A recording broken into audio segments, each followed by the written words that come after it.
bem, nessa aula de hoje nós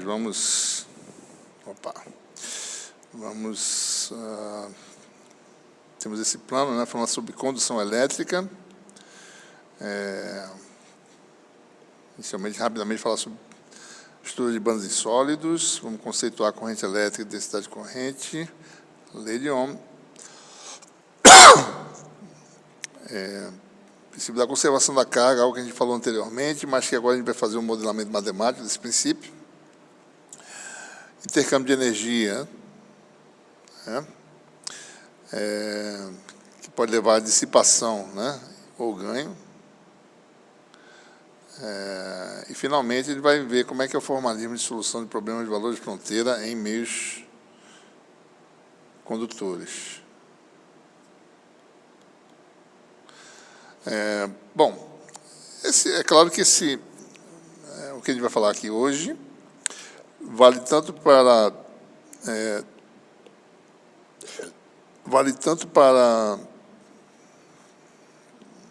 sólidos, né, como para soluções iônicas, onde você tem cargas livres, ou gases ionizados, né? Em sólidos, você tem condutores, semicondutores, né?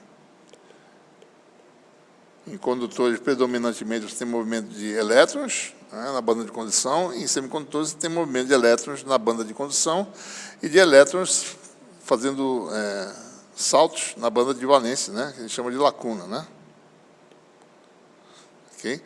Bom, no caso de sólidos especificamente, é interessante ver como é que se forma essa estrutura de bandas de energia que permite que você tenha elétrons praticamente livres, né, no material. Se você tem um átomo isolado, você tem aí uma estrutura de níveis discretos de energia, né?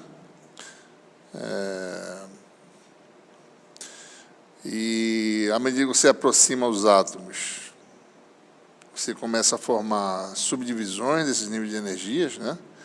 E você começa a formar faixas com níveis discretos, com separações entre essas faixas, né?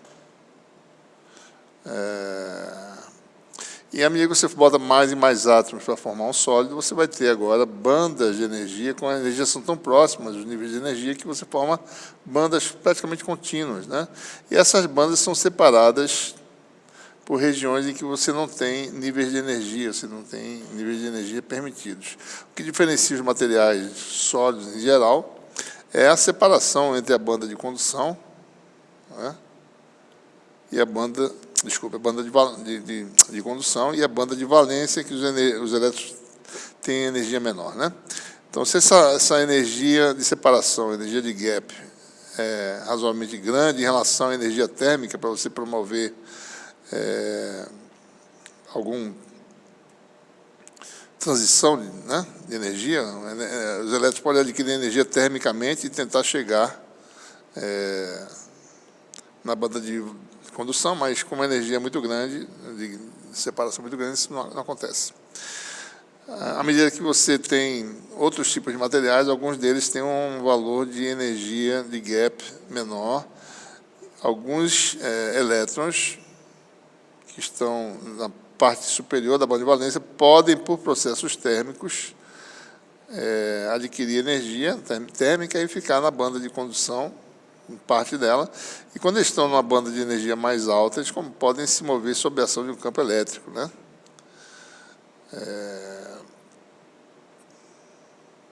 Finalmente, os materiais... Então, isso aqui seria mais ou menos classificado como nesse primeiro, isolante, segundo, semicondutor, e nos condutores, em geral, o topo da banda de valência, né? As bandas se superpõem, né? E você tem o topo da banda de valência, às vezes, com energia maior do que o fundo da banda de condução. Então, os elétrons praticamente estão livres para se mover sob a ação de um campo, né? É isso que nós temos. E esse é o contexto que são para esses materiais e também soluções iônicas ou sólidos, ou ou gases ionizados, que a gente vai dedicar esse capítulo. Então, o processo fundamental é o movimento de carga, né? A gente tem aí, então, vamos conceituar o que vem a ser corrente elétrica. E uma outra grandeza importante na teoria eletromagnética é a densidade de corrente.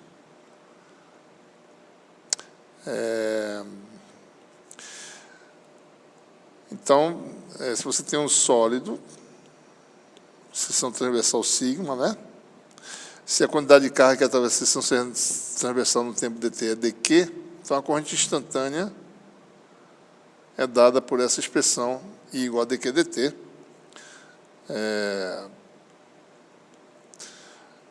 E é isso que a gente chama de corrente elétrica, né?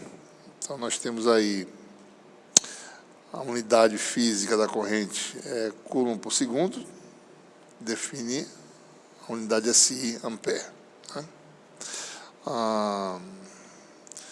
Bom, corrente elétrica é uma grandeza escalar, né? Isso aqui é escalar, e nós não temos informação de como é o movimento de carga, né, em pontos do material. Para isso, a gente precisa de uma grandeza pontual, que seria a densidade de corrente elétrica, que ela vai fornecer informação de direção, sentido do fluxo de cargas e a intensidade, ou seja, quanto maior a densidade de portadores, quadrada a velocidade, maior a intensidade dessa corrente, né? Bom, para a gente poder definir esse parâmetro, vamos inicialmente assumir que você tem todos os portadores de carga no material com a mesma característica, né? São idênticos. Então, as cargas todas têm a mesma carga Q, todos os portadores têm a mesma velocidade U e a densidade desses portadores é N, né? Então, nós temos aí que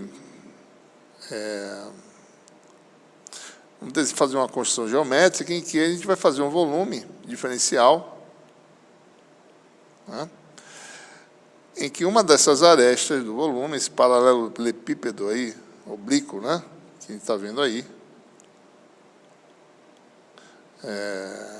esse paralelepípedo, ele tem uma aresta alinhada com o vetor velocidade, né? E a gente constrói um paralelepípedo que corresponde à quantidade de carga que entra de um lado do paralelepípedo e sai do outro, num tempo ΔT. Então, isso corresponderia a um comprimento U ΔT, e essa aresta está alinhada, né, nessa direção desse vetor velocidade. Nós temos aqui uma área transversal ΔΣ, né, que seria o produto dessa largura W com esse comprimento L, né? E essa construção é feita de forma que a gente evite que as cargas atravessem outras paredes, né? Por isso que a gente alinhou corretamente, adequadamente. Então, a única parede que é atravessada é essa parede inclinada aqui, e a de entrada e a de saída, né? Muito bem. Com isso, eu posso calcular a quantidade de carga que passa nessa área no tempo ΔT, né? Basta calcular a quantidade de carga que está aqui dentro, eu sei a densidade, né? Então, dá para calcular. Muito bem. A densidade de carga, né, é N cargas por unidade de volume, vezes que é a carga de cada elemento. O volume desse paralelepípedo é a área, é essa área, né? Vezes a profundidade W. Né?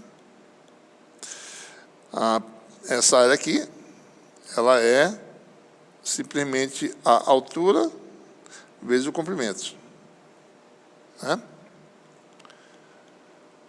Então, nós temos aí que o volume, né, vamos calcular aqui separado, ΔV, é igual a W, que é a profundidade, H, vezes L. Esse é o volume, né? Bom, não é W vezes H vezes L, não. Deixa eu ver aqui. H vezes U delta T, não é vezes L, né? H vezes U delta T. Esse é o volume. A carga no volume delta Q é a densidade de cargas, vezes esse volume aqui, que vai dar WHU delta T. Por sua vez, essa área vale W vezes L, né?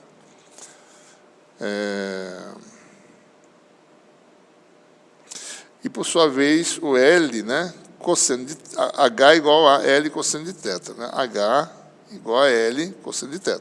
Então, isso aqui é L cosseno de θ. Então, nós temos aí que delta Q é NQ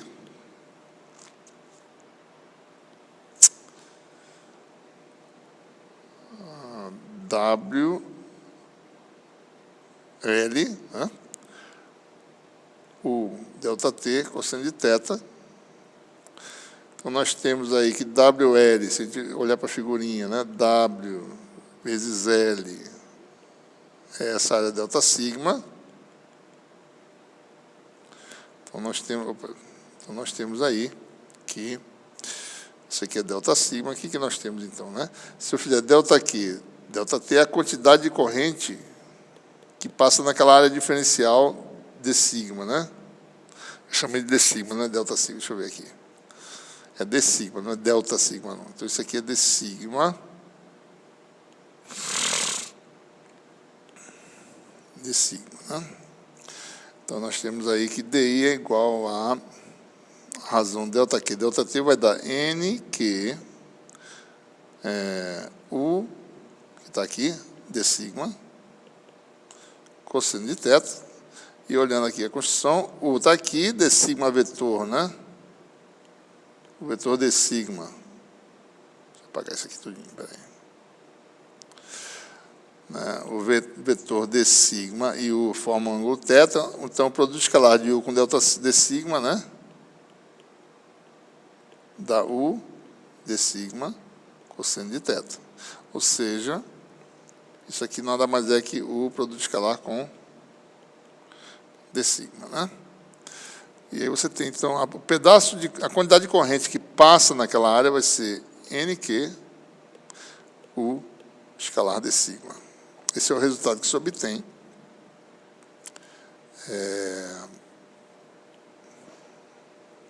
quando você tem todos os portadores,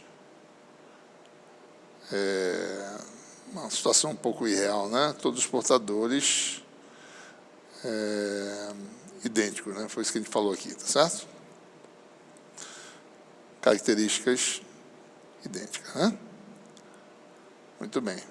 Bom, como essa situação não é muito real, a gente vai ser mais realista. Vamos admitir que você tem grupos distintos de portadores, né? Ou seja, digamos que nós tenhamos K grupos enumerados, né, de 1 até K, maiúsculo. O késimo grupo tem como característica uma densidade de portadores NK, carga, digamos que todos os grupos têm a mesma carga aqui, depois a gente vai ver o que acontece se mudar isso, e cada grupo tem a mesma velocidade, o K. Né? Então, como é que fica a corrente? Olha, agora a gente vai calcular a corrente do késimo grupo, a gente vai simplesmente mudar essa expressão aqui para DI do késimo grupo, né? Vai ser a densidade do késimo grupo, NK, que velocidade do késimo grupo, que é o K, escalar D sigma. E o que ele vai fazer é somar, né, nos grupos, né? Então, você vai ter que DI, que é a soma em K,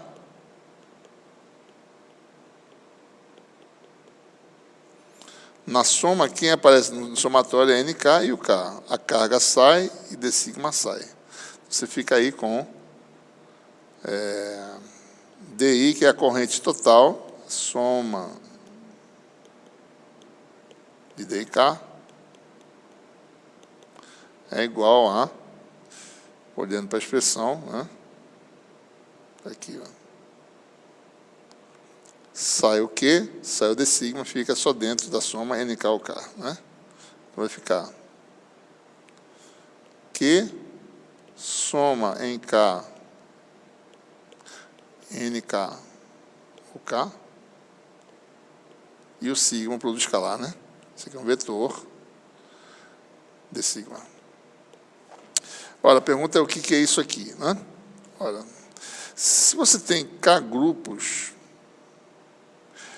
cada grupo contribui com uma fração da quantidade total, né? NK sobre N, em que N é a densidade total de portadores livres, indistintamente, né? É dado para essa expressão? Então, eu poderia definir uma velocidade média de portadores, fazendo uma média ponderada, né?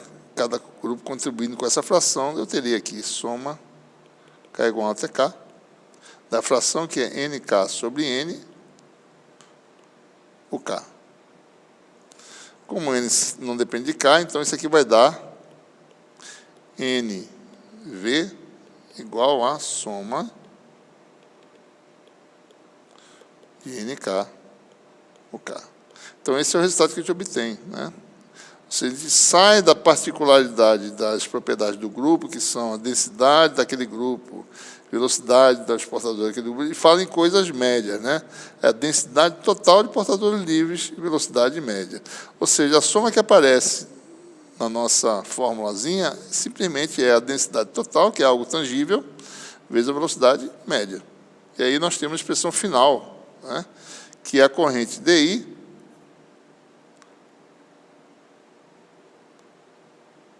é Q vezes NV vezes produto escalar com D sigma. Ou seja, essa é a expressão que a gente obtém aqui, né? Ou seja, a gente mostra que o DI é um produto escalar de uma densidade, um vetor J, com um vetor área diferencial. Esse vetor J é chamado de densidade de corrente. Ele é dado pela densidade de carga vezes a velocidade média. Velocidade média eu acabei de mostrar, que dessa expressão aqui. Aqui está a densidade total. E a densidade de corrente é medida em ampere por metro quadrado, né? E o que nós temos aí de interessante, olhando para a expressão para densidade de corrente, que é essa quantidade aqui, né? Colinear com V, e o sentido depende do sinal de Q.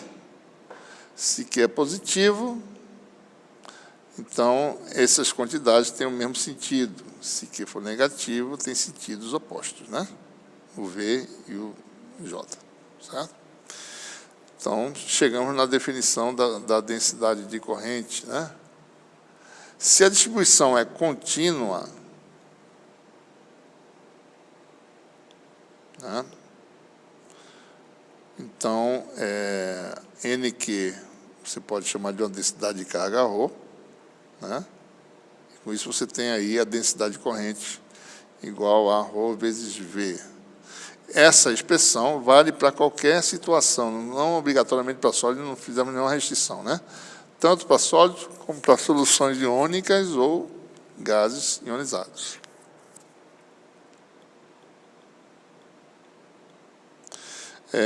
Ou seja, sabendo a densidade de corrente, né?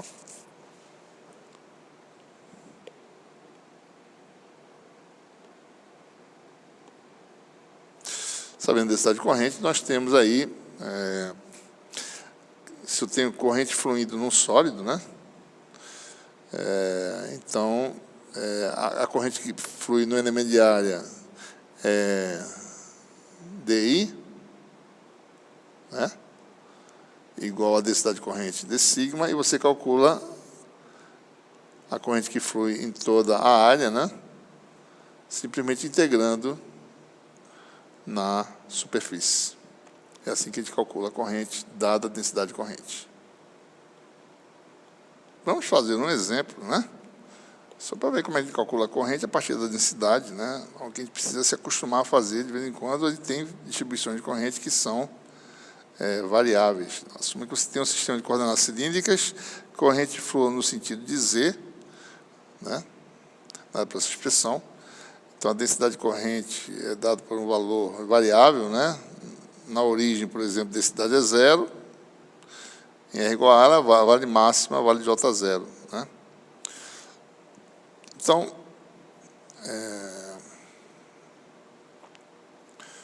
se você tem aí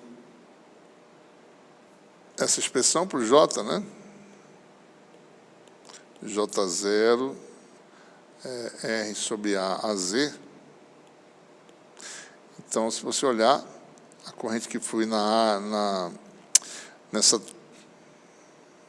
transversalmente, né, nesse sólido de raio A, a gente vai ter que J igual a, aliás, a corrente I, integral de superfície, né, de J d sigma.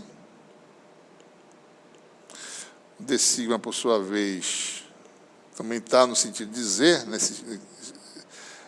e vale R dr dφ, né? Ou seja, olhando aqui o círculo, né? A mediária vai dar um dr e R dφ.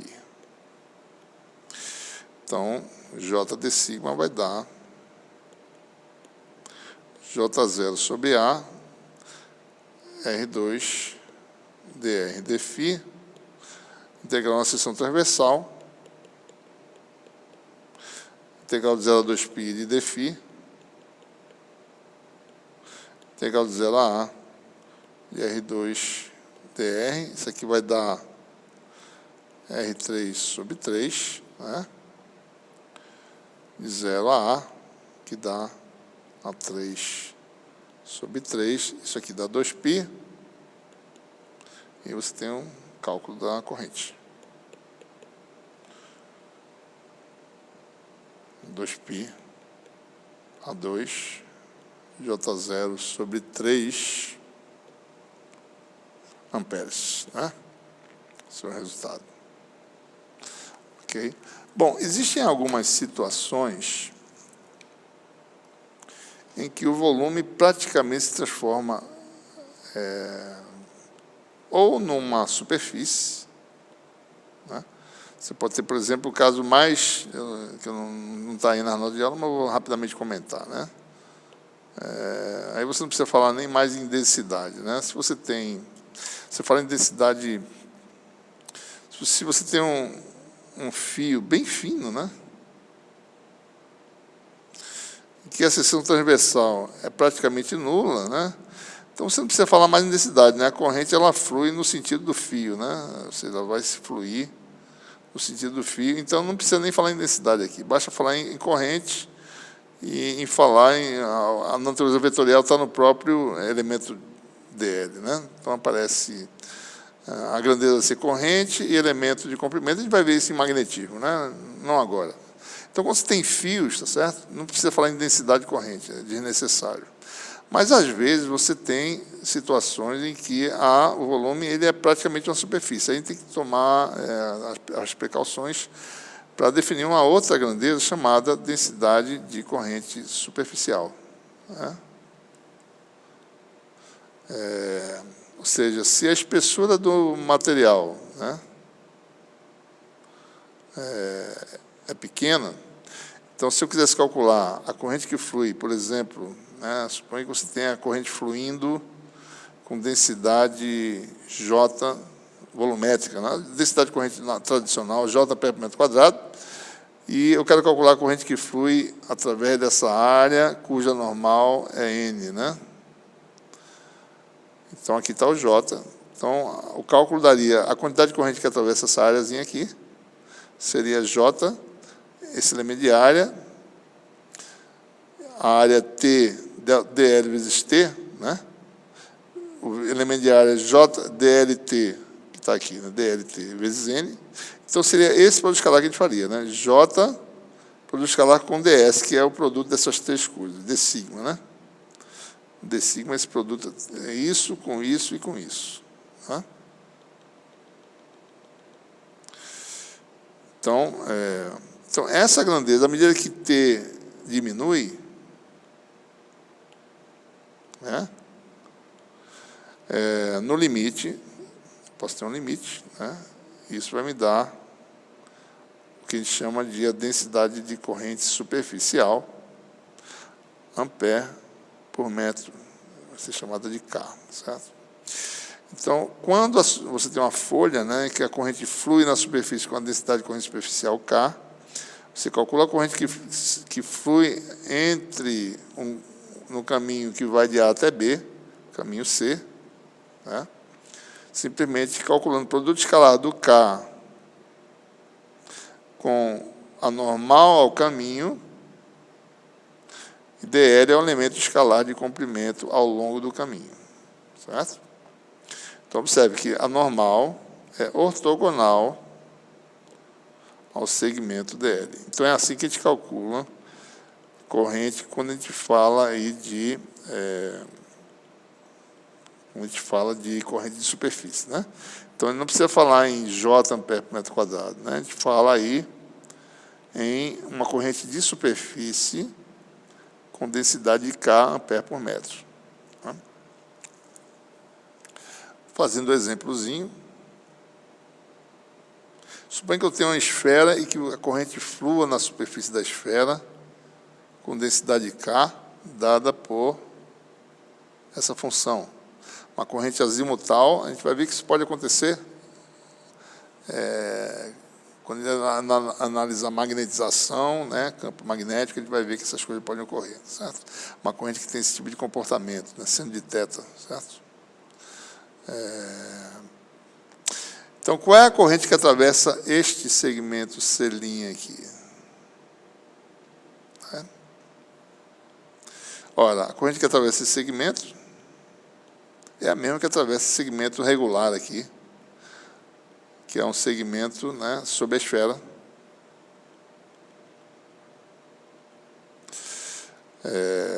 Essa corrente é a mesma que atravessa C. Então, basta calcular o quê?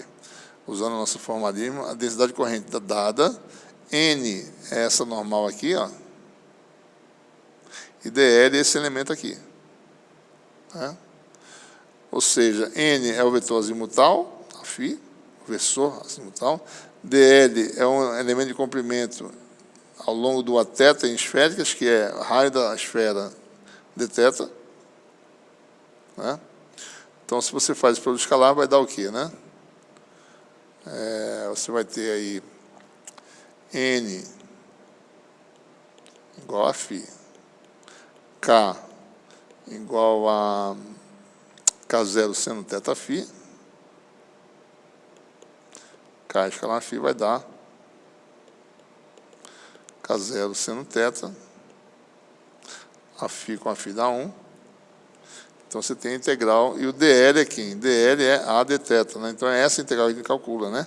A corrente IC' é igual à corrente IC, que vai ser K0, A, isso mais para baixo, K0A, integral de 0 a π, seno θ dθ. Observe que isso aqui, né, é ampere por metro vezes metro, né, que dá ampere. Isso aqui dá cosseno, né, menos cosseno, que é igual a cosseno de π até 0, que é igual a 2. Então, você fica com 2K0A, que é o resultado que a gente tem aqui. Nosso resultado, né? A gente obteve, tá certo? Muito bem.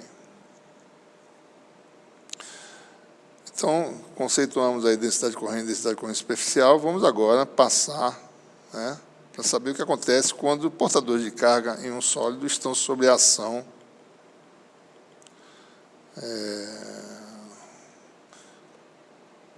de um campo elétrico. Né? Bom, inicialmente, suponha que você tem portadores livres, geralmente elétrons num sólido, né? Você tem a rede cristalina, né, os íons, tá certo? O que acontece? Bom, um portador, ele sofre repulsão ou atração, dependendo do sinal dos íons, né, da carga elétrica dos íons. Então, ele vai se desviando, né, ao longo de uma trajetória que mais parece que esse portador está sofrendo colisões, né? Então, é isso que assim que a gente modela esse sistema. Então, existe aí um livre caminho médio entre colisões, e esse livre caminho médio dura um tempo médio, né, entre colisões tal C. São essas colisões, tá certo, que fazem com que o material aqueça, né, quando você passa uma corrente do material, né? Então, nós temos aí o tempo de colisão, e é com isso que a gente vai tentar determinar como seria, né, a velocidade média de portadores, porque a velocidade média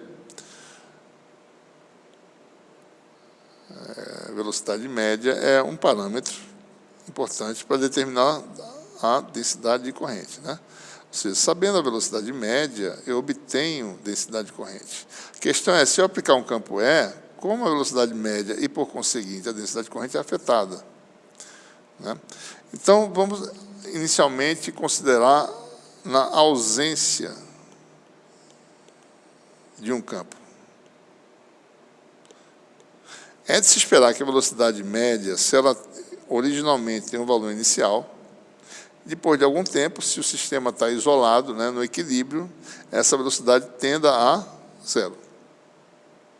Né? Depois de tempo muito grande, né, ora, um tempo muito maior do que o tempo entre colisões. Né? À medida que o tempo passa, se você deixar o sistema no estado inicial, ele vai atingir o equilíbrio. Na média, a velocidade, o vetor, a velocidade, que é a soma vetorial, dá zero. Ora, é de se esperar que essa queda, né, sistema de muitas partículas, todo sistema, ele vai decair exponencialmente. Essa queda é uma queda gradual, tipicamente exponencial. Então, é de se esperar que a resposta do sistema na ausência de estímulo seja uma velocidade média que varia da forma, a velocidade inicial, exponencial de menos t, e a constante de tempo é algo que tem a ver com o tempo de colisão. Né? Isso aqui faz perfeito sentido. Se t muito maior do que tal c, essa quantidade vai para zero. Então, esse é o modelo. Né? Ora, essa equação, essa fórmula, né, na verdade,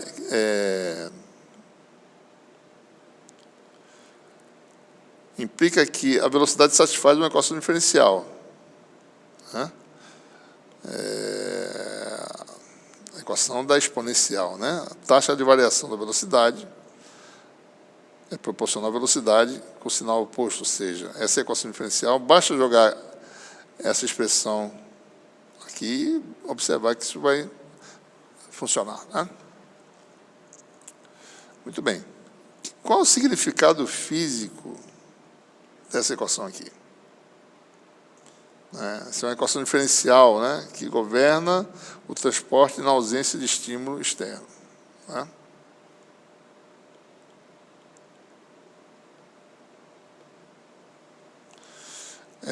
Ora, considere que você tem aí um pedaço ΔV do material, cuja posição seja x, num tempo dt. O deslocamento do centroide desse volume é dx. Tá? Nesse volume, nós temos uma quantidade de material, de portadores livres, cuja massa total é ΔM e a carga total é ΔQ. Né? Ora, dvdt é a velocidade do centroide, a velocidade média varia, né? O que nós temos aqui nessa equação é dvdt. dvdt é o quê? É a taxa de variação, né? V é igual a dx dt, que está aqui, né? V é dx dt, né? Ou seja, dV/dt nada mais é do que derivada segunda do centroide, né? Daquele volume, certo? Então, nossa equação diferencial nada mais é do que a segunda derivada de x, passando isso para o segundo membro, vai ficar menos 1 sobre tal c vezes v. Né?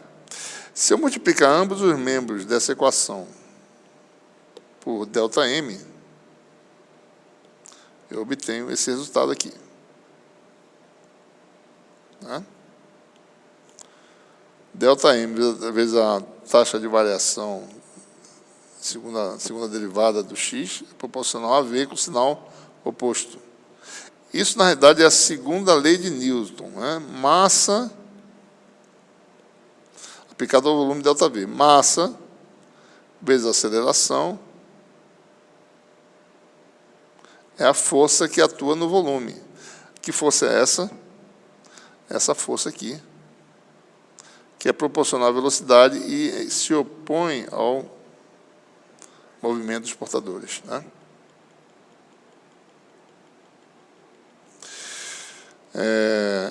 Essa força, na realidade, é a conhecida, né? Uma força que é proporcional à velocidade e oposta à velocidade é chamada de força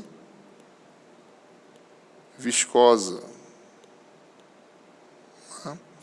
A força de atrito, toda força de atrito é irreversível, né? Ela não pode ser devolvida, a energia gasta nesse processo não pode ser devolvida. Então, nós temos aí perda, né, de energia.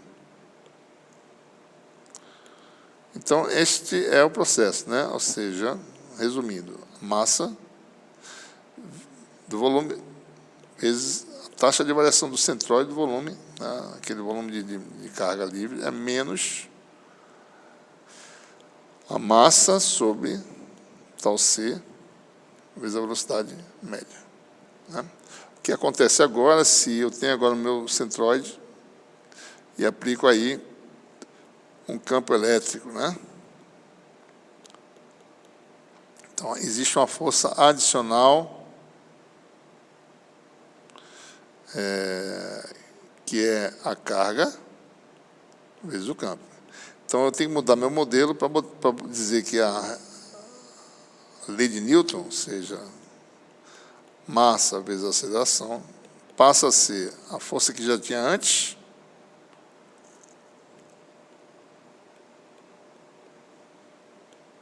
mais a força elétrica. Então, essa é a resposta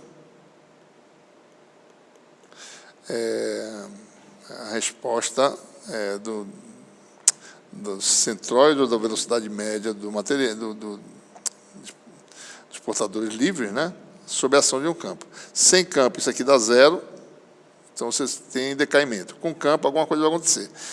Ora, se isso aqui é ΔM, é porque a densidade de portadores sendo N, a massa de cada portador sendo M, né? Aqui também N vezes M, e aqui você tem N vezes Q. Então, se eu jogo isso na equação, o que acontece? D2x, dt2, passando para lá agora, isso aqui vai ficar mais, dividindo por ΔM, né? Então, isso aqui desaparece. E a razão fica N cancela, Q sobre M vezes E. Bom, essa é a equação que governa a resposta do sistema à aplicação de um campo elétrico.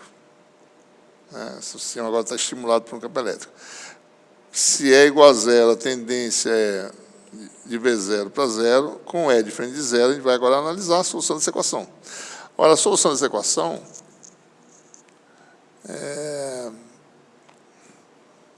é fácil resolver, eu recomendo que vocês façam essa continha, né? Se a velocidade inicial é V0, então a solução da equação é um termo independente do tempo, mais um termo que decai com o tempo, desaparece um tempo muito maior do que tal C. Né? Então, observe bem essa relação, tá certo? Suponha que, de fato, existisse uma velocidade V0. Né? Depois de muito tempo, a velocidade se alinha com a direção do campo aplicado, velocidade média. Né? Mesmo que, inicialmente, isso não seja verdade. Né? Vou fazer aqui uma ilustração, tá certo?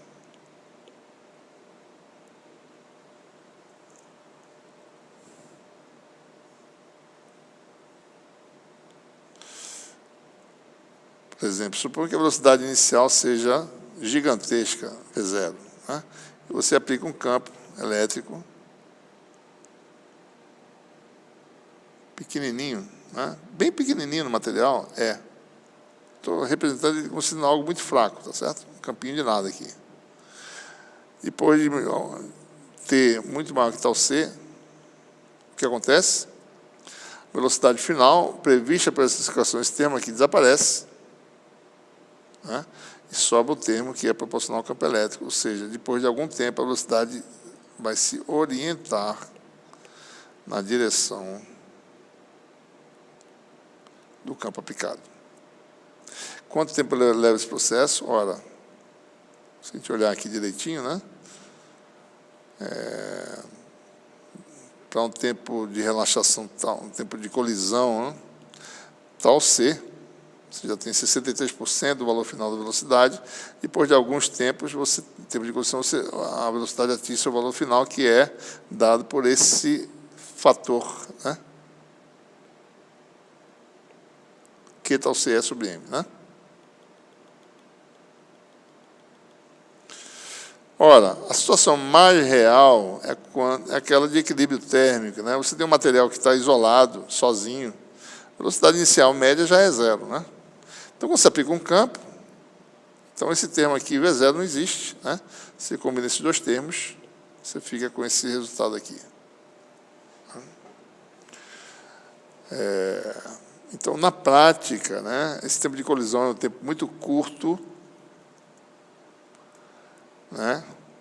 Se você tem um tempo muito maior que o tempo de colisão, esse termo aqui vai desaparecer, você tem que a velocidade média atinge um valor estacionário, um valor de regime permanente, né? Esse aqui é o transitório, ele vai embora, quando o transitório vai embora, você fica com a velocidade final, que demora muito pouco tempo, ele vai estimar esse tempo já. Né? Ou seja, na prática, essa velocidade média, também chamada de velocidade arrastamento, né? Ela é relacionada ao campo aplicado por essa relação. Ora, uma vez que NQ vezes V é a densidade corrente, isso quer dizer que a densidade corrente é proporcional ao campo aplicado. Aqui aparece um parâmetro chamado a condutividade elétrica, jogando NQ vezes Q, vai dar NQ2 tal C sobre M. Né? Essa expressão é importante, né? E não é difícil memorizá-la. Né? Ela tem total sentido. Certo? Então, quanto maior a condutividade, mais fácil você fazer transporte no material. Bons condutores vão ter alta condutividade. Né? Então, o que essa expressão nos diz?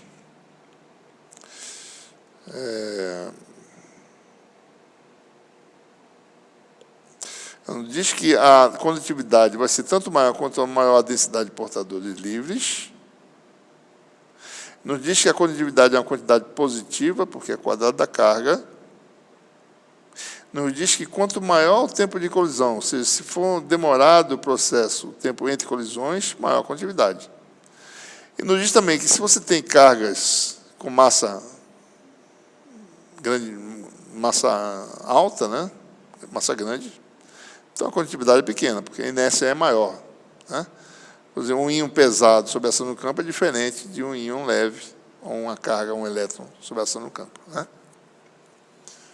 Por exemplo, suponha que você tem aí uma mistura binária de portadores, ou seja, dois tipos de portadores É claro que nós temos a velocidade dos grupos, né, mas, na média, um tipo vai ter uma velocidade média e outro tipo vai ter outra velocidade média. Então, a condutividade é simplesmente a soma desses portadores. Se você tem um grupo que todos têm a densidade média é N+, né, e a carga Q+, que pode ter íons, né, com excesso ou deficiência de 2 elétrons, por exemplo, né, e o tempo de colisão é tal mais e a massa é M+, o processo é totalmente aditivo, né, é a soma das contribuições dos dois, da mistura binária, né. Por exemplo, em semicondutores, você tem aqui elétrons e do lado de cá lacunas, cada um com a sua propriedade. A condutividade dá para essa soma que aparece lá na física dos semicondutores, né? Bom, passamos agora para o terceiro tópico da aula. Entre 1924 e 1826, este senhor, né, Georg Simon Ohm, fez um conjunto de experimentos tentando determinar a relação entre tensão e corrente, né, em materiais com diferentes propriedades e tamanhos e caracterizados todos com a mesma seção transversal, com seção transversal uniforme, tamanhos, comprimentos variados e tamanhos de seção transversal variados. E duas coisas foram obtidas por Ohm, né? Uma delas foi que a tensão aplicada é proporcional à corrente, né? Essa constante de proporcionalidade, chamada de resistência elétrica, a gente vai usar a letra Z e não R, né, como é usado em muitos lugares, porque R para a gente é coordenadas esféricas, a gente não quer misturar as coisas. Então, o que ele mostrou também é que, bom, primeiro que a tensão proporcional à corrente, quanto maior a resistência, né, para uma dada tensão menor a corrente, porque se você olhar essa expressão, a corrente é sempre V sobre Z, né? Aplicou uma dada tensão fixa, quanto maior Z, menor a corrente que flui. Por isso que se chama resistência, né? E mostrou também que a resistência elétrica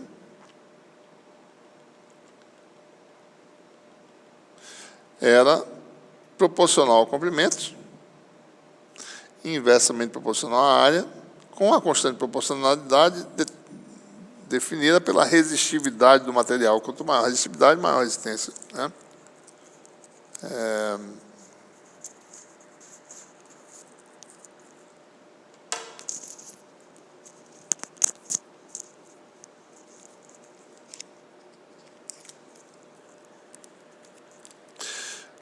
A resistência elétrica.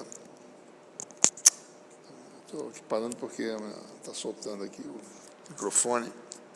Tentando controlar aqui. Só um minutinho.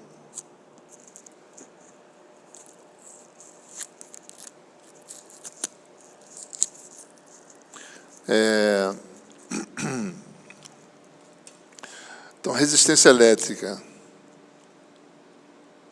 a resistividade, né? Elétrica é o kappa, letra grega, não é K, é kappa, essa letra.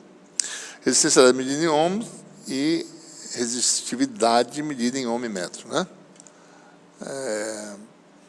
Bom, quais são as implicações da lei de Ohm, né? Se for correlacionar essa lei experimental com nossa teoria eletromagnética, né? Vamos aplicar a lei de Ohm, tá certo? Para um elemento diferencial, comprimentozinho delta minúsculo L, seção transversal delta maiúsculo L, quer dizer que a corrente que flui essa área delta maiúsculo L, delta maiúsculo I, né? Potencial aplicado no ponto A, FA, e no ponto B, FB, então quer dizer que tem um campo que vai, digamos que FA é maior que FB, então o campo está dirigido no sentido de delta I, né? Aqui está o campo elétrico. Nós sabemos como essas coisas são diferenciais. Diferença de potencial é vezes delta L, corrente que flui é J delta sigma, né? Ou seja, essa seção é tão pequena que a corrente, o J está dirigido ao longo, né? Ao longo do comprimento ΔL, né?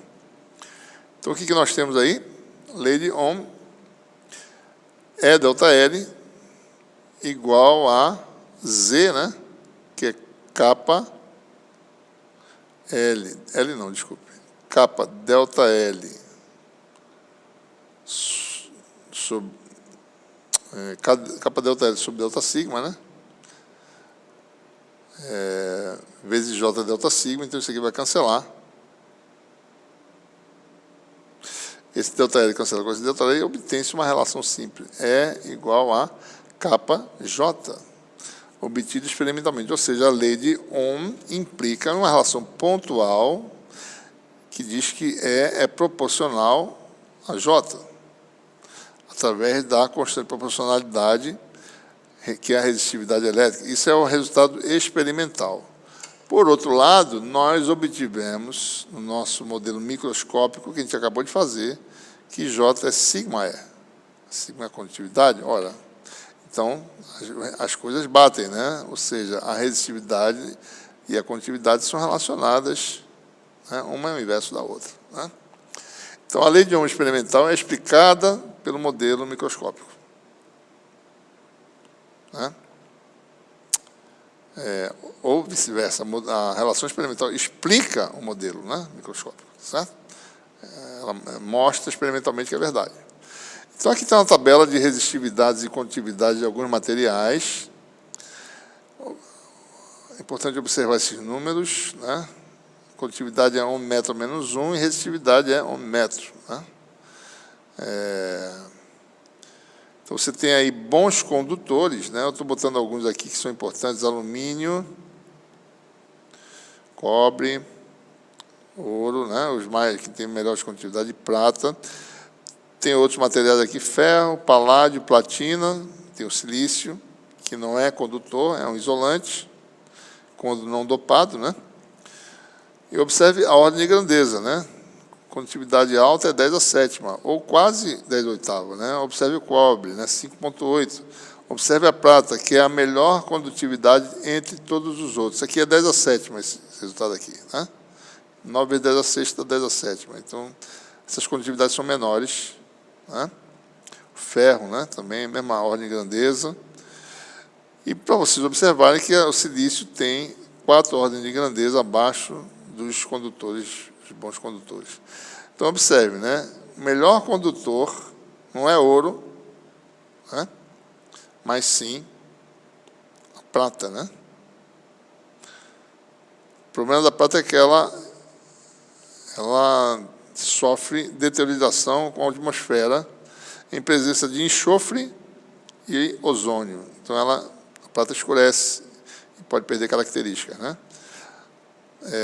Observe também que cobre é melhor do que ouro dentro da condutividade, mas também mesmo problema, oxidação, né? Oxidação do cobre é que impede. O ouro mantém suas propriedades, né? Resistividades, pequenas resistividades são da ordem 10 a menos 8.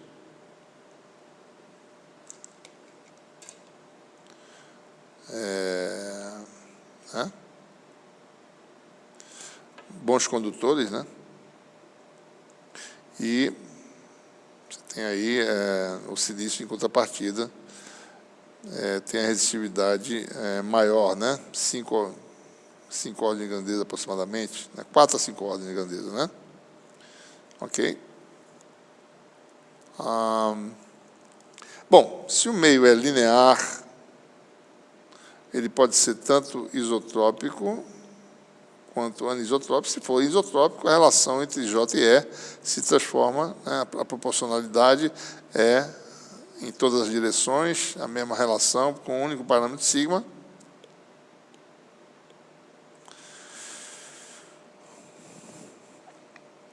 E se for anisotrópica, a relação se torna matricial. Agora você tem J um vetor coluna 3 por 1, um vetor coluna 3 por 1, e sigma você precisa definir uma forma, um tensor condutividade, né? Existem muitos materiais interessantes que têm condutividade numa direção e não tem na outra, e seria esse tipo de situação, né? Em eletromagnetismo, a gente não trabalha com resistividade, a gente trabalha com condutividade. Por isso que a gente vai, a partir de agora, ficar usando mais condutividade, né, na nossa formulação, né? Mas lembrando, sempre que, se você quiser calcular a resistividade, basta calcular o inverso de sigma, você tem a resistividade elétrica, né? Vamos usar agora essa formulação para ver qual o tempo de colisão, estimar mais ou menos, né, qual seria o tempo de colisão para um bom condutor. Vamos usar como base que a gente conhece mais ou menos, né, o tamanho de uma célula unitária de um sólido, né? Isso é conhecido, né? Tipicamente, o tamanho de uma célula unitária tem uma arestazinha de 3 angstroms, né? 2,5 angstrom, isso varia de sólido para sólido. Isso aqui é 0,3 nanômetros, 3 vezes 10 a menos 10 metros. Então, você tem, então, a densidade. Suponha que cada átomo libere um elétron, né? Então, 8 lá, cada átomo libera para uma célula 1/8, né? Tem 8 átomos aqui, 1/8, porque ele libera para as vizinhas, né? Tem 8 vizinhas. Então, os 8 liberam um, digamos, portador, um elétron por célula unitária, e com isso a gente tem a densidade, né, de portadores. Se A é 3 vezes 10 a menos 10, ao cubo dá 10 a menos 30, 9. Isso aqui é mais ou menos 10 a menos 29, que dá o resultado 10 a 29, né?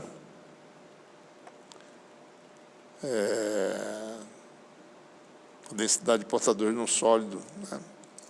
Se o sólido tem boa condutividade, ele tem uma condutividade da ordem 10 a 7, um bom condutor, nós temos a formulazinha para a condutividade, que é a densidade de portadores, carga do elétron conhecida, tempo de colisão que a gente quer estimar, massa conhecida, aqui está a carga, 1,6 vezes 10 menos 19, e a massa do elétron, por exemplo, 9,1 vezes 10 menos 31 quilos.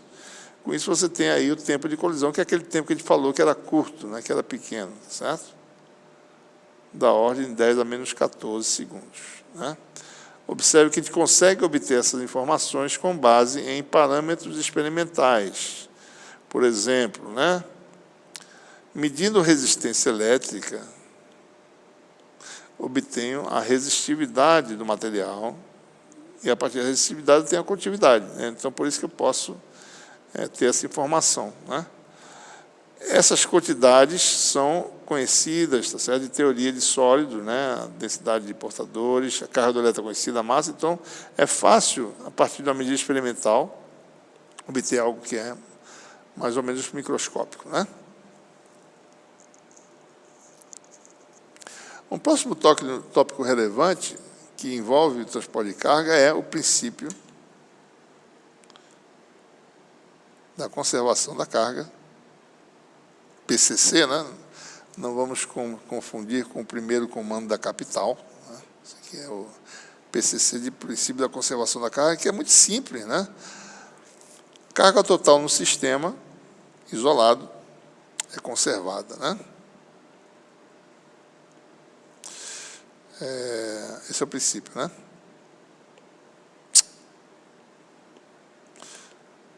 Carga total, sistema isolado, é conservada. Então, se o sistema deixar passar carga, isso tem que corresponder a um decréscimo. Então, você tem um sistema em que você tem fluxo de carga, se a carga é Q, se a carga flui através da superfície fechada sigma, ela tem que ser contrabalanceada por uma queda, né? Se tem fluxo de carga, porque a carga está variando aqui dentro. É simples, é só isso. Então, equacionando, né?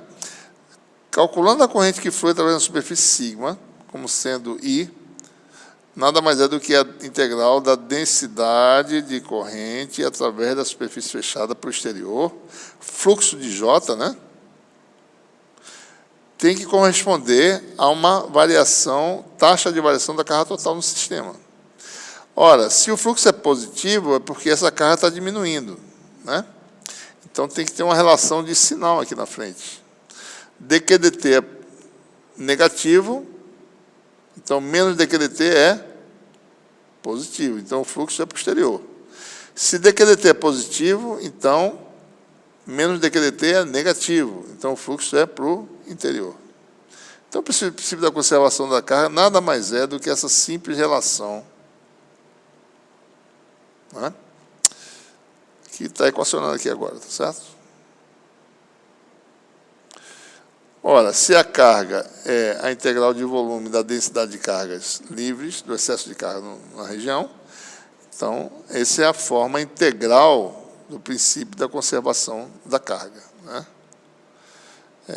O fluxo de corrente através de uma superfície fechada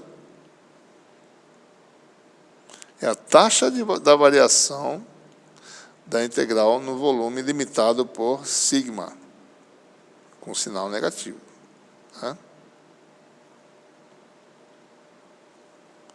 Ora, obviamente, a gente pode derivar a forma diferencial, né? Vamos fixar o volume. Observe que essa variação pode ocorrer tanto porque, geometricamente, eu estou mexendo no volume, no tempo, ou se a densidade de carga varia no tempo. Se apenas a densidade de carga varia no tempo, então essa forma fica mais simples, né?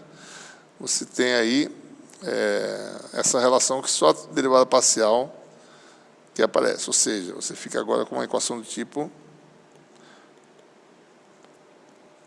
J de sigma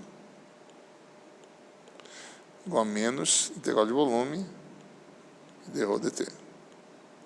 Se eu aplico aqui o teorema de Gauss, se transforma em integral de volume do divergente de J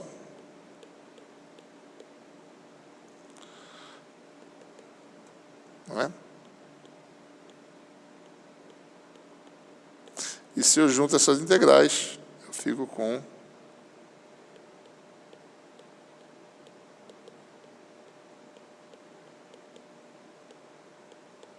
e aí eu aplico essa condição para um volume diferencial, né? Então, volume diferencial, o resultado é simplesmente isso vezes o volume, né? A integral já é isso aqui. Isso aqui é zero, qualquer que seja ΔV, quer dizer que isto aqui é zero. E aí nós temos a forma diferencial do princípio da conservação da carga. Então, uma equação envolvendo o nabla, né, divergente de J, é relacionado naquele ponto, né, a taxa de variação da densidade de cargas naquele material. Observe que, no meio que satisfaz a lei de Ohm, né, se o meio tem a permissividade epsilon, uma condutividade sigma, então a gente pode obter alguns resultados interessantes. Primeiro que J é igual a sigma E, né? Por outro lado, D igual a epsilon E. Aplicando, vou fazer aqui separado que é melhor, né?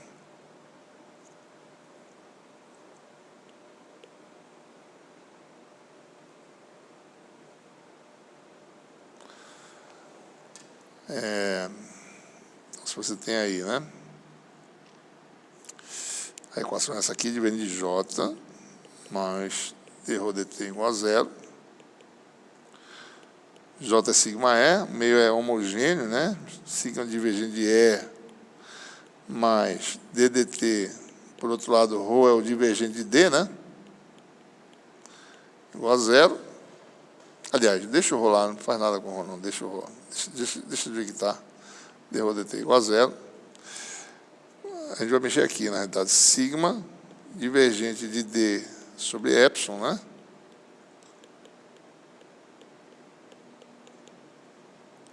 E aí você tem o epsilon também sai, porque o meio é homogêneo, vai ficar sigma sobre epsilon, divergente de D,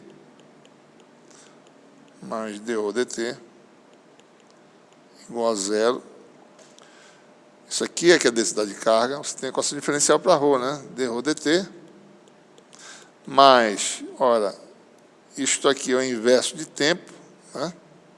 Para poder botar assim, né? 1 sobre epsilon sobre sigma, ρ, né? Então, dimensionalmente, isso aqui tem dimensão de tempo, né?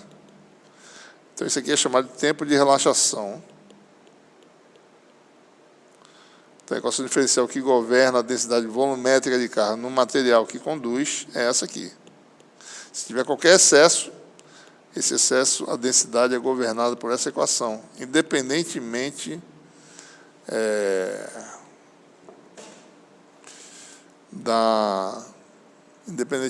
da distribuição de carga. Ora, a solução dessa equação, se a densidade é ρ0, é ρ igual a ρ0 exponencial de menos t sobre tau r. E essa equação mostra, né, que a carga de volume decai para zero, né, depois de algum tempo. Ou seja, um volume de material que tem um excesso de carga inicialmente, depois de algum tempo, se essa carga desaparece no volume, é porque ela vai migrar para onde? Para a superfície. Então, depois de algum tempo, você vai ter densidade de carga igual a zero, e você vai, a carga total, que não pode desaparecer pelo princípio da conservação da carga, vai ficar, né, depois de um tempo muito maior que o tempo de relaxação, essa carga vai para a superfície, né? Então, esse é o chamado tempo de relaxação, né?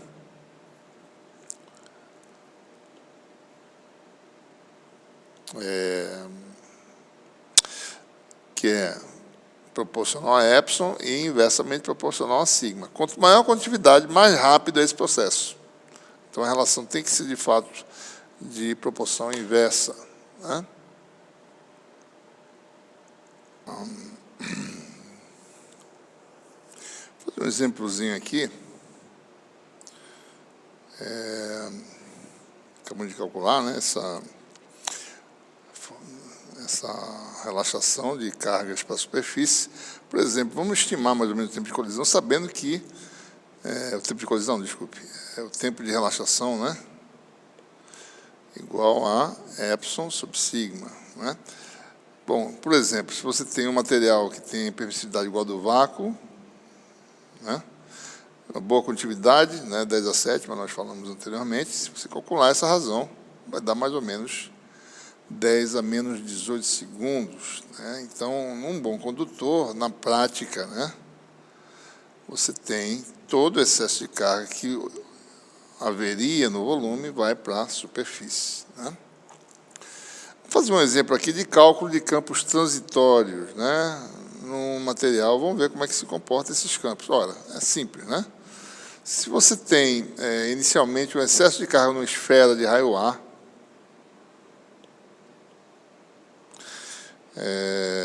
digamos que inicialmente a densidade é uniforme, ρ0. O que nós falamos, né? A gente falou que a densidade de carga decai, qualquer que seja o seu valor inicial,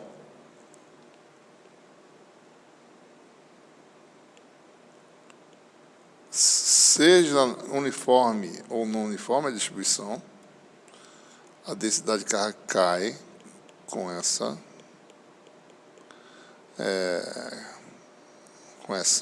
dependência transitória, né?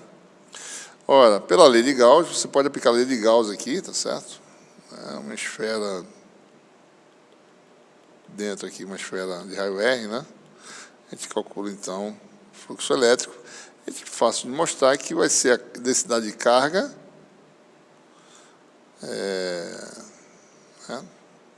a carga envolvida, né?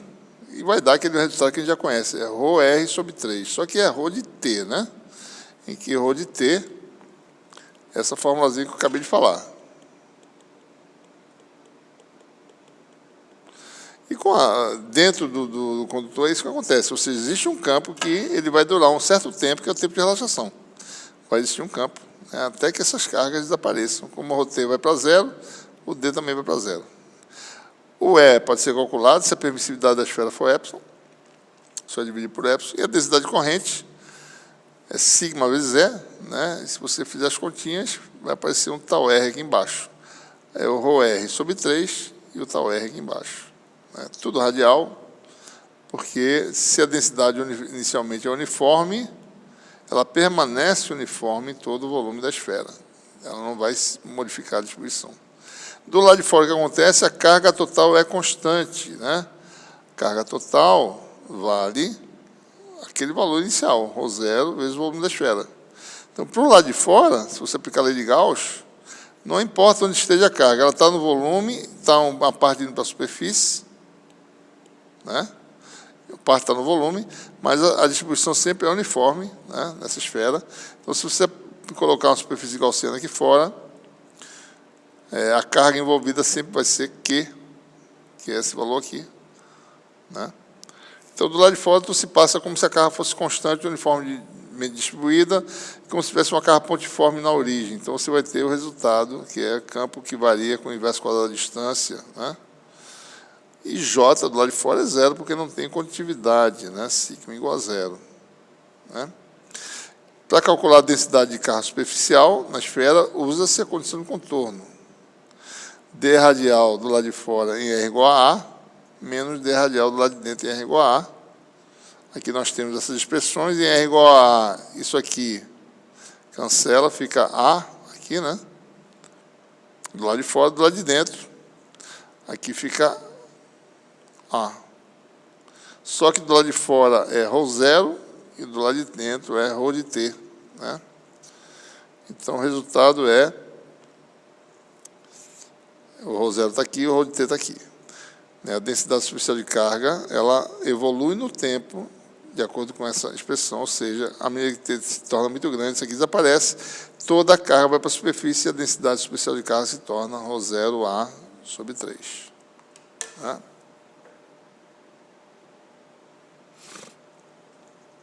Bom, vamos falar agora sobre intercâmbio de energia, que pode levar à dissipação ou ganho, né? Ganho que a gente fala do campo, né? Suponha que você tem um volume do material, está aí mostrado, né?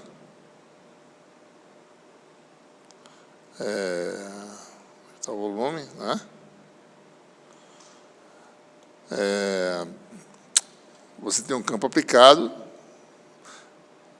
e produz uma densidade de corrente em resposta a esse campo aplicado, né? Como é que é o intercâmbio de energia entre campo e portadores de carga? Ora, obviamente vai ter trabalho realizado. Bom, então a energia no volume, vamos chamar de W maiúsculo, energia de interação, né? Campo com portadores. A energia no volumezinho ΔV, vamos chamar de delta minúsculo de W, e a variação dessa energia total, né, num tempo dt, é um d minúsculo WR, né, da energia total, certo? Isso aqui é um pedaço disso aqui. Num tempo dt, essa energia varia de dW, porque houve um intercâmbio de energia, né? E o volumezinho diferencial, a energia varia de de um pedaço, né, do material, que é delta, né, delta de volume, do dW, certo? Essa é a variação da energia diferencial em ΔV no tempo dt. Então, tem duas diferenciais envolvidas. Uma é indicada pela letra D minúsculo, que é associada a um incremento de tempo que vai produzir uma variação de estado de energia. E outra, um delta minúsculo, que é associado ao elemento de volume, né? Então, se eu pego o centroide desse volume, movo de dx num tempo dt, né? Então, há um trabalho realizado pelo campo elétrico, né, que está atuando. E esse elementozinho de volume sofre a ação do campo elétrico, e o trabalho realizado pelo campo é F dx, né? Força elétrica. Então, a taxa de variação desse processo, né, ddt desse processo aqui, é o dx dt, é o movimento que eu produzo, né? Ou seja, o trabalho realizado a uma taxa, né, que depende da velocidade média do centroide do volume, né? Olha, isso aqui vai me dar, então, uma potência, né, mas só que é uma potência do volumezinho, uma potência intercambiada no volumezinho ΔV, chamada de delta, né, potência de intercâmbio em ΔV, potência elétrica, força elétrica dá para calcular, né? Então, a potência elétrica intercambiada no volume ΔV entre campo e portadores vai ser a força elétrica vezes dx dt, que é a velocidade média. Força elétrica é carga vezes campo elétrico. Então, a gente modificou a posição aqui, vai ficar dq vezes v. dq, por sua vez, tem densidade de carga, né? Isso aqui é dq. E aí aparece um produto ρV, que é a densidade de corrente.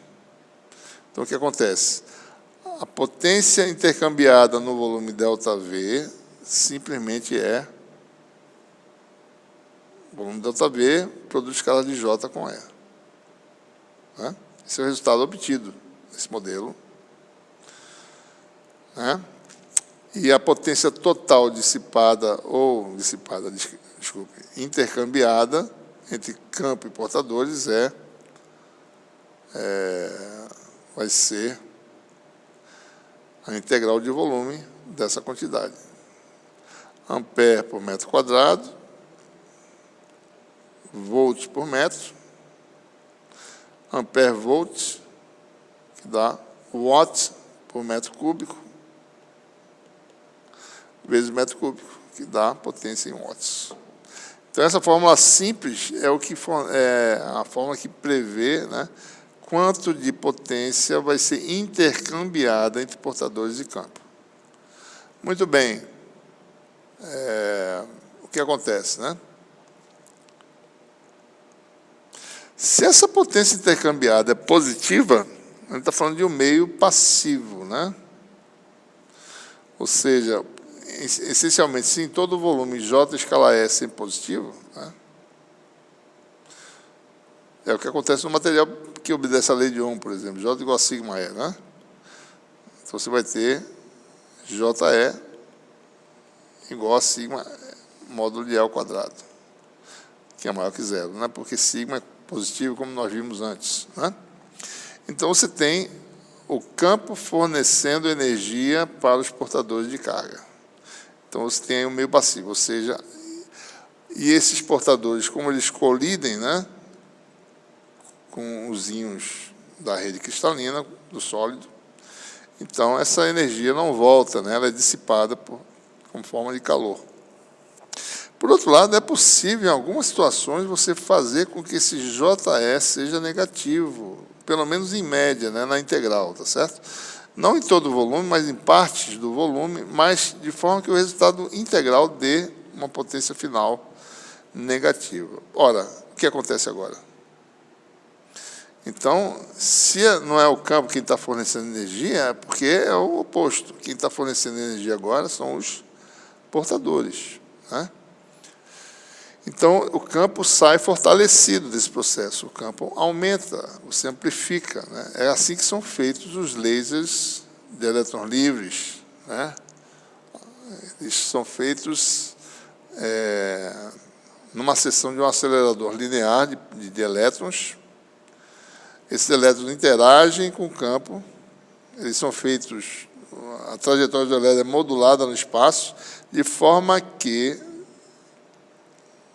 em relação à variação espacial do campo, o produto escalar é sempre negativo, né? Você coloca essas duas coisas fora de fase, de forma que você retenha isso aqui o máximo possível num comprimento de interação, e aí o campo que entra com certa amplitude sai fortalecido, né?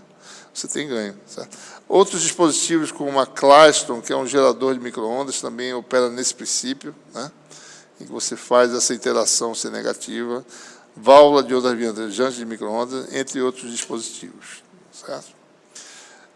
Lasers também, né? Você pode modelar por condutividade, como sendo uma condutividade negativa, digamos assim. Na realidade, não é a condutividade, mas o produto escalar de J da densidade corrente com o campo elétrico dá negativo, né? Bom, em conclusão, né, em último tópico que a gente vai falar agora, como é que a gente resolve problemas de valor de fronteira em meios condutores, né? O problema é semelhante ao caso elétrico, tá certo? Você tem um meio, geralmente linear, homogêneo, isotrópico,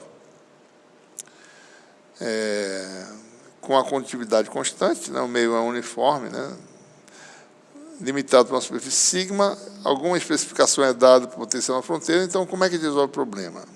No regime permanente, ele não está falando de regime variando no tempo, ele está falando de regime permanente, ou seja, o transitório já passou, então não há mais variação no tempo da densidade de carga, né? Então você tem que divergente de J pela equação da continuidade, que é o princípio da conservação da carga, né? Em forma diferencial, também chamado de equação da continuidade.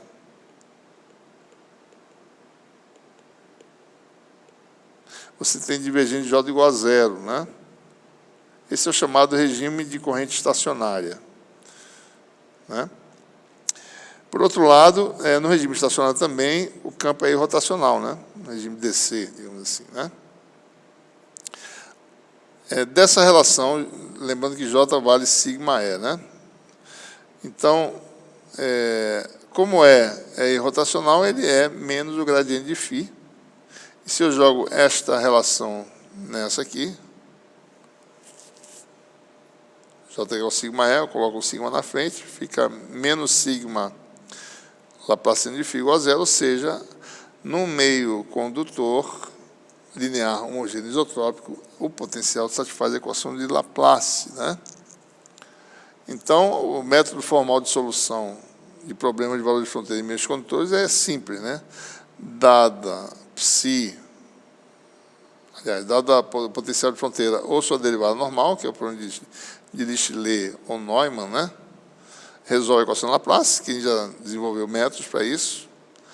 Obtém a densidade de corrente, não precisa obter campo elétrico nem densidade de fluxo elétrico, obtém direto a densidade de corrente, né, dessa relação, e obtém as propriedades da estrutura, como, por exemplo, a corrente que flui através do material, tá certo? A impedância, entre outras coisas. Como a gente fez anteriormente, né? Resolvendo a equação de Laplace num capacitor, você tem a capacitância. Num condutor, a gente vai obter geralmente a resistência elétrica, né? Entre outras propriedades, né? Então, se você tem mais de um meio, né? Como a gente já falou no capítulo 3, né? Ou seja, dois meios em contato, com a superfície de contato sigma C, né?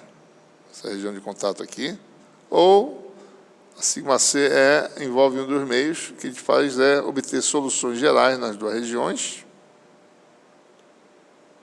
que satisfazem a equação de Laplace, e aí a gente precisa casar as condições de contorno na interface, né? Uma delas nós já sabemos, né? O potencial é contínuo, né? Como as grandezas envolvidas são o potencial e a densidade de corrente, eu preciso saber que condição de contorno a gente obtém para a densidade de corrente, né? Então, nós temos aí a construção geométrica, um cilindrozinho gaussiano, né? E a gente vai derivar a condição de contorno no regime transitório também, né? E mostrar como o caso particular no regime estacionário. A equação é o princípio da conservação da carga. Nós já fizemos isso várias vezes, né? Se eu faço um cilindro diferencial, isso se resume ao fluxo de J nas tampas, né? Essa contribuição aqui. Então, fica uma descontinuidade em J, normal, se houver carga de superfície, né? Isso aqui nada mais é, né? Do que dq dt, né? Certo? O volume não varia no tempo, né? dq dt. Como a carga de superfície, se houver carga de superfície, isso aqui vai dar a área, né? ΔS dρs dt. Então, é por isso que aparece do lado de cá. Como é que aparece um ΔS de lado de cá e outro do lado de lá? Esse ΔS aqui cancela. E você fica com essa equação. Ou seja, a condição de contorno no regime transitório para o J é essa aqui, né? Que vem da equação da continuidade. Descontinuidade no J normal é a taxa de variação no tempo da densidade superficial de carga. No regime estacionário, em que a variação do tempo é zero, né, o J normal se torna contínuo. Essa é a condição de contorno para o J para problemas em que a corrente e a densidade de carga, as cargas se estabeleceram no regime permanente, né? Vou fazer um exemplozinho rápido, né? Considere aí um exemplo de problema de valor de fronteira, né? Um resistor esférico, tá certo? Suponha que você tem uma região entre eletrodos, né? Esse eletrodo aqui, essa região aqui é um condutor perfeito, um eletrodo, né? Essa outra é um outro eletrodo aqui fora, né? Você tem, então, a questão é, aplicada a uma diferença potencial de V volts, ou seja, o eletrodo externo aterrado e interno a uma tensão V, potencial V, né? Qual é a resistência elétrica dessa estrutura? Então, é necessário resolver o potencial para poder obter as características de fluxo de corrente. Então, primeiro, resolve a equação de Laplace.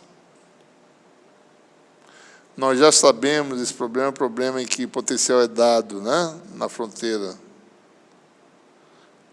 V e nessa outra vale zero. Então, a solução é aquela solução inverso da distância, mais uma constante. É fácil observar por expressão que essa solução aqui satisfaz as condições de contorno. Em R igual a B dá zero, né? Em R igual a A, vai dar B menos A em cima e vai dar B embaixo. B menos A cancela, B cancela, vai dar V, né? Certo? Então, obtido o potencial, a segunda parte é o quê? Obter a densidade corrente dessa relação. Vai dar o inverso quadrado da distância, novamente. Vai dar essa função. E a corrente que flui numa seção qualquer, né? Qualquer esfera imaginária de raio R que você colocar, você calcula o fluxo de corrente, a corrente I que flui, né? Ora, aqui você tem que o elemento de área é R2 de ômega a R. Esse R2, independentemente do valor dele, vai cancelar com o R2 do J, né? E aí você tem a integral de ômega é 4π, então aparece um 4π aqui. Esse é o resultado obtido. Aí você tem a corrente entre a corrente que flui e a diferença potencial aplicada.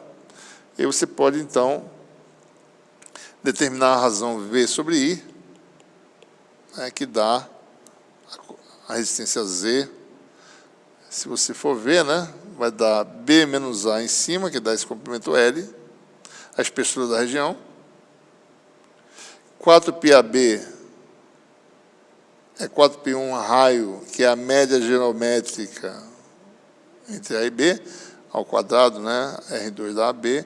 Então, essa expressão é parecida, né, com a resistência elétrica de um resistor de seção transversal uniforme, mas isso aqui não é a área, né, de um eletrodo, tá certo? É uma área equivalente, tá certo? Então, tem a espessura atravessada pela corrente e a área equivalente, né? Obviamente, se essas áreas são próximas, se os raios são parecidos, então isso aqui converge para aquele resultado do condutor de seção transversal uniforme. Okay? Muito bem, com isso nós concluímos essa nossa aula sobre condução elétrica.